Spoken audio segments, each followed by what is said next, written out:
So the story goes like this.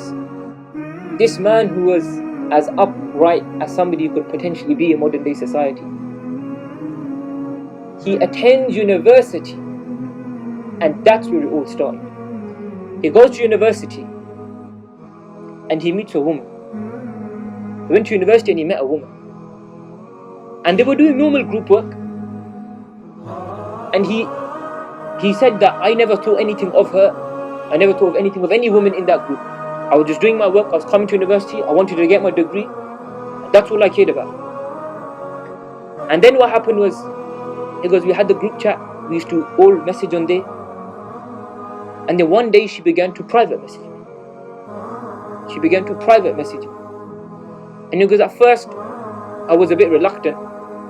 But then I said to her that, don't message me privately, message me on the group chat. So you remember, this brother was very upright. She said, look, I'm too embarrassed to say anything on the group chat. I feel like my questions are silly, so that's why I'm private messaging you. But he said, okay, no problem.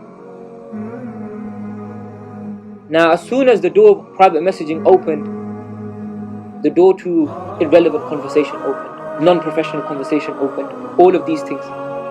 Before you knew it, they were messaging every single day now. They were talking to each other normally. What happened is one thing led to another, until they met for the first time.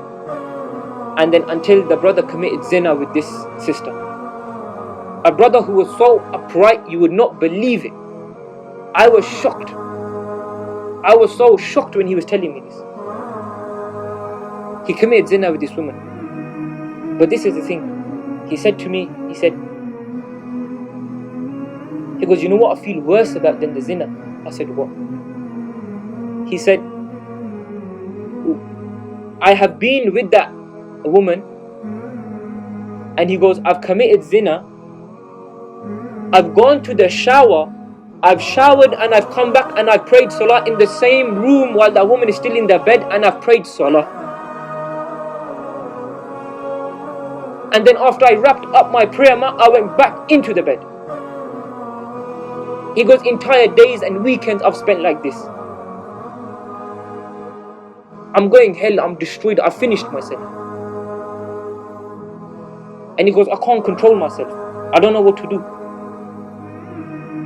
A Muslim in the same room with that woman still there, he's praying Salah and then returning back to Shar.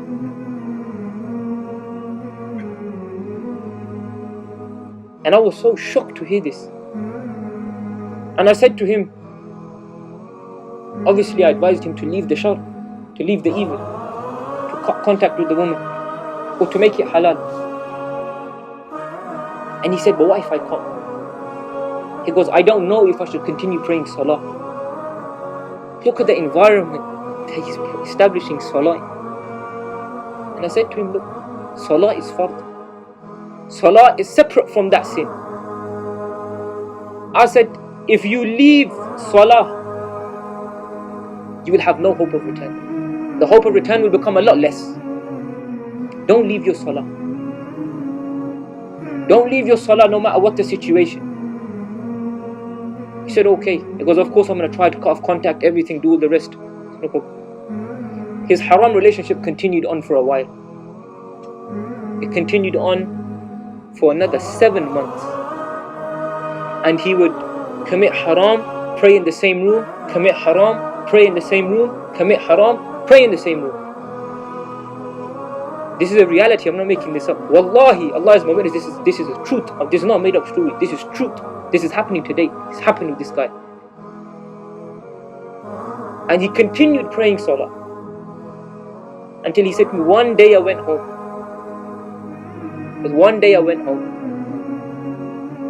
And he goes, it was time for Salatul Isha. And he goes, I went down, he goes, I was reciting Qur'an, he goes, I was reciting Surah Al-Fatiha. And he goes, I came across the verse, Maliki Yawmiddin, and he goes, I don't know what happened. He goes, that verse shook my body. He goes, I don't know why it happened or how it happened. He goes, I've been reciting the same ayah for so long. He goes, but I was reciting in Isha. And he goes, I've not recited Maliki Yawmiddin. He goes, my whole body shuddered. And he goes, when I went for sajda after ruku, he goes, I cried like a baby. He goes, I don't know why. He goes, I don't know how it happened. He goes, but I just began crying and crying. He goes, I don't know how long I was in sajda. And I was crying to Allah subhanahu wa ta'ala. And he goes, that night, because I finished my salah, because I went to sleep in such a regretful state. And he goes, but it wasn't like I was working towards you. I wasn't working towards repentance, because I was just in salah and Allah opened my heart. And he goes, I went to sleep. Because I went to sleep and I have a dream. And he goes, in my dream, I'm praying salah. And when I'm praying salah, I get up and I get called into another room, and there's a man sitting there with white clothing. There's a man sitting there with white clothing, and the man says to me that, don't you think it's time you left this? Don't you think it's time you left this? And he goes, I woke up. And he goes, I cut all contact with that woman. And he goes, I did sincere tawbah. And he goes, since then, I've never gone into that sin ever again. Since then, I've never ever returned to that sin again. What was this? This was the salah that protected him. Sooner or later, the salah will protect you. Sooner or later, the salah will protect you. It will help you. It will aid you. It's Allah subhanahu wa ta'ala's promise.